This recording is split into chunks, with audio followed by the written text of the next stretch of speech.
Hello my friends, today marks exactly 1 year since the release of Panasonic S5 II. The S5 II competes in arguably the most important segment of the market. Panasonic had to take a pretty radical approach with the S5 II to make it competitive.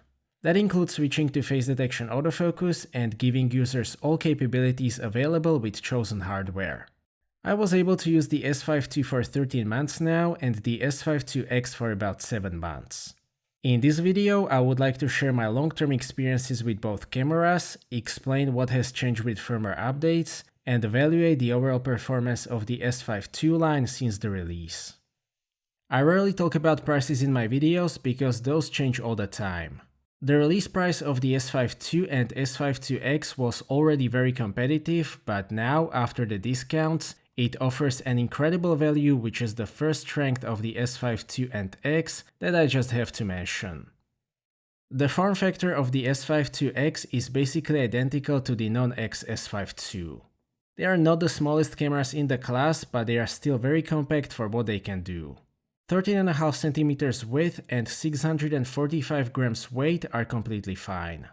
Both the S5 II and the S5 IIX are really well made. I have used both quite a lot over the past year and both look as good as new. Panasonic didn't cut any corners in this regard. The S5 II line uses a full magnesium frame and rubberized surface with a nice grippy texture, so I have no complaints whatsoever. The sensor is probably the least interesting part of the S5 II. It uses the usual full-frame 24-megapixel backside illuminated sensor, which isn't really that different from the original IMX410 introduced in 2018. 24-megapixel resolution is fine. I can't say that it is a disadvantage, but this is the last generation of hybrid DSLMs where 24 megapixels is enough. 6K stills and video are still reasonably future-proof. At this stage of technology, it is probably a good choice for the video due to negative effects of non-stacked high-resolution sensors, such as the rolling shutter or the necessity to use pixel binning in certain video modes. The ISO performance and the dynamic range of these post-2018 backside illuminated full-frame sensors still hasn't been significantly surpassed in the beginning of 2024, so we are definitely not missing out on anything in these two areas.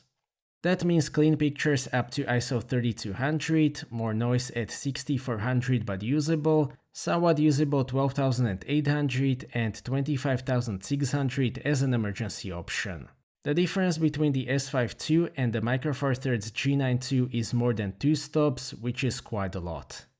Regarding the dynamic range, it is the usual stuff, so you can push the files as much as you want to.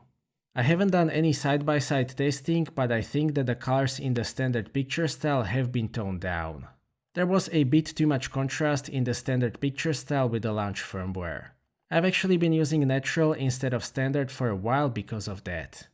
Now I can say that standard is good choice for generally pleasing out-of-camera pictures and video with the right amount of contrast. The RAWs have been very neutral since the original firmware and a good starting point for RAW development, so that just continues to be the case. The biggest talking point of the S5 II has understandably been the autofocus. Panasonic's contrast-based DFD autofocus is a long and complicated story. The bottom line is that Panasonic ran out of time to fix it. 1 year later, probably everybody agrees that going with the face detection was the right decision. Panasonic was able to get it right on their first try. The autofocus in video has been great since the launch. I have tested it in a lot of situations with various lenses and I still wasn't able to fool it. It works great even in the most difficult scenes, such as this one with the SD card, and it is still the only non-Sony camera that works perfectly in this situation. The tracking works great as well. The subject detection is very accurate and the focus transitions are very smooth. Panasonic offers a ton of options to customize the speed and the response of the autofocus in video. To be honest, I still haven't used those at all except the initial testing because the default mode works great for me.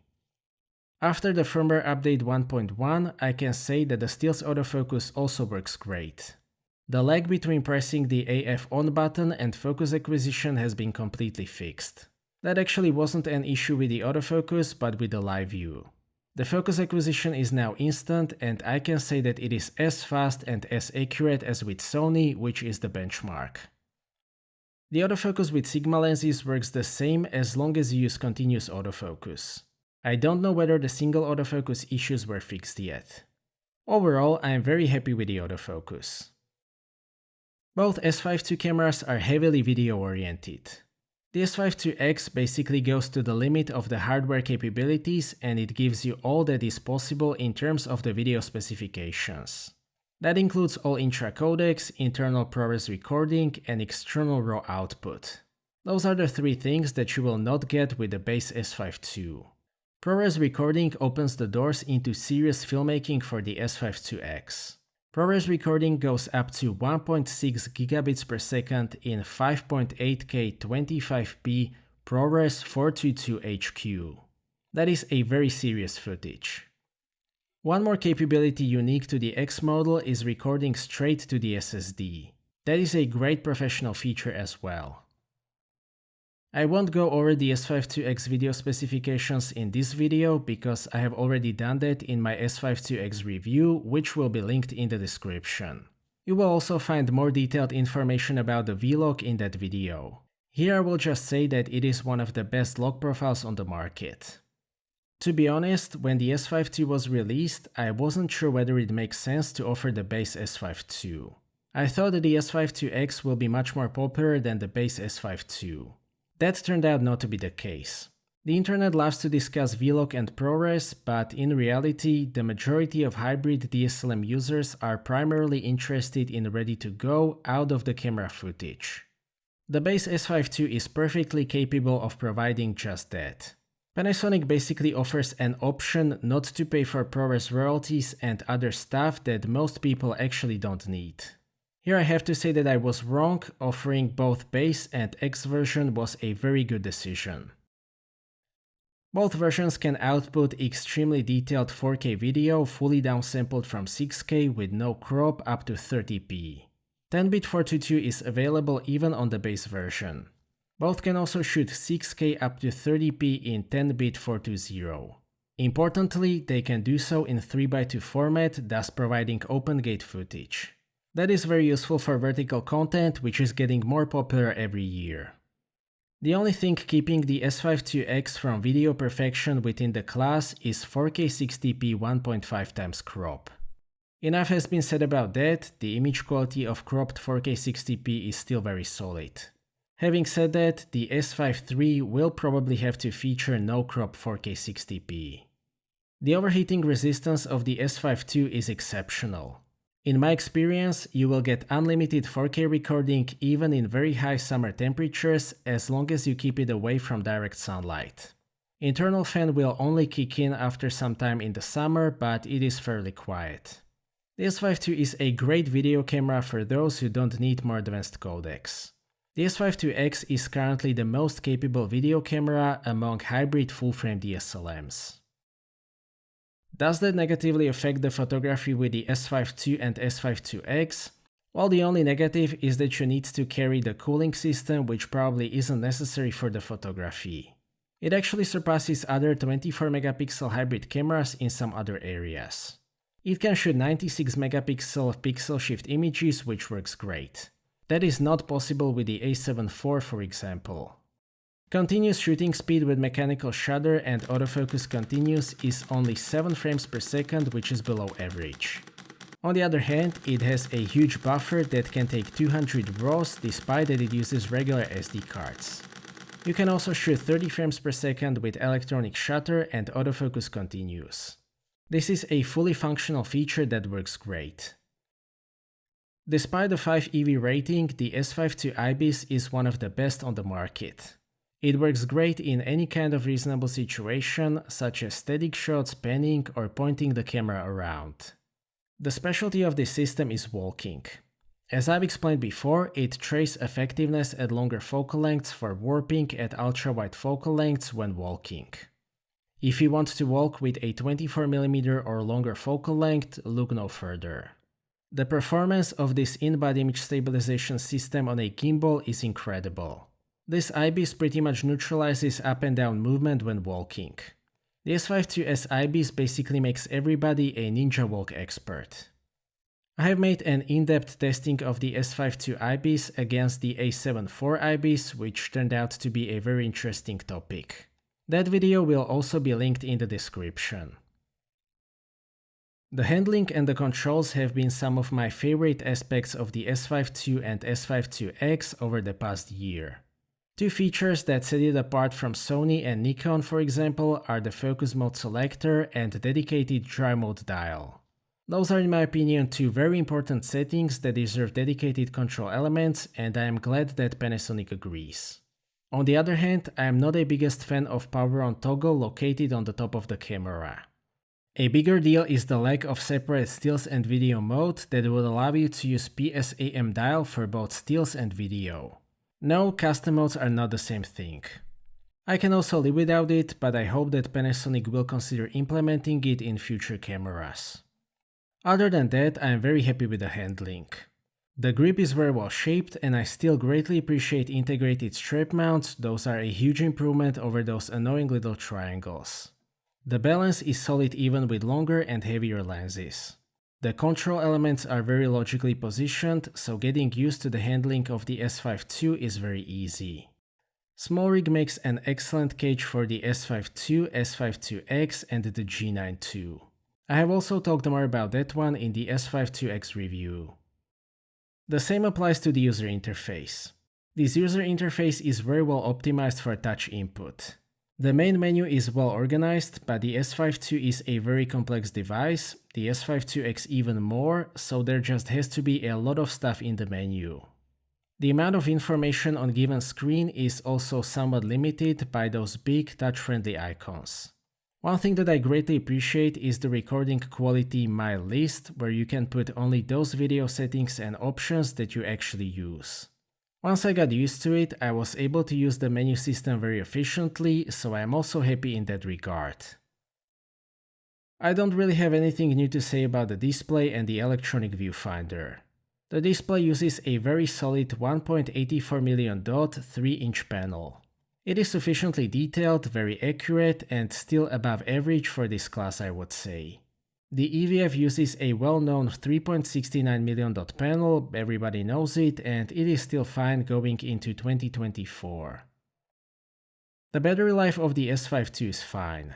It is not the best in class, but considering that Panasonic didn't resort to compromises such as low resolution display, I am quite happy with the battery life. I was able to get about 2 hours of continuous 4K 25p 10-bit recording on a full charge, which is a solid result. The L-mount lens selection is actually pretty good at the moment. Pretty much all common types of lenses are already covered by Panasonic and Sigma. Panasonic makes very nice f1.8 primes, which are not the most exciting lenses out there, but they do all that I can ask from a very solid first-party primes. Panasonic is also starting to release some specialty lenses, such as 14 to 28mm f4 to f5.6. Early Panasonic L-mount lenses, such as 24 to 70mm f2.8 or both 70 to 200mm lenses, were made to showcase the capabilities of the S1R at the time, which means that they are optically outstanding even by 2024 standards. The price for that optical excellence is the size. Fortunately, there are alternatives such as the legendary Sigma 24 to 70mm f2.8 DGDN, which is one of the most important lenses in the L-mount system. With the basics out of the way, Panasonic can start focusing on more niche and exotic glass, so I'm looking forward to 2024 releases. The biggest weakness of the S5 II for me personally is that I can't pair it with a high-resolution version. The S1R has been discontinued and I am not a dentist, so Leica SL2 is not an option for me. On the other hand, a pretty unique advantage of the S5 II is that you can basically get a Micro Four Thirds version of the camera, which is the G9 II. Some Micro Four Thirds users are complaining about that, but their reasons don't really make any sense in my opinion. Being able to use two systems with the same ergonomy, user interface, and accessories is again a unique advantage of Panasonic at the moment. I made an S5 II and G9 II comparison, which will be linked in the description. To sum up, Panasonic was able to accomplish their goal with the S5 II. It is a complete hybrid full-frame DSLM camera that can compete with anything in its class. Face detection autofocus system has solved the biggest issue of previous Lumix S cameras, which was putting off a lot of potential buyers. Splitting the S5 II line in the X and the non-X variants was a very good decision that allows Panasonic to be even more aggressive with the pricing. Both cameras offer great output, and that applies to both stills and video. The build quality, handling, video specifications, and in-body image stabilization are outstanding features of the S5 II line. 24 megapixel sensor is good enough for the moment, but Panasonic will have to look for a more advanced option if they want to go even further with their hybrid DSLMs. I would also appreciate fully separate settings for stills and video.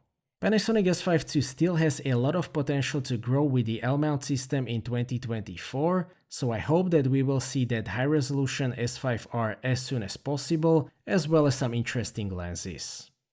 So that's it for this video, thank you for watching, I hope that you liked this video and that you have found it to be useful. Stay tuned for more videos and maybe consider subscribing if you don't want to miss my future content.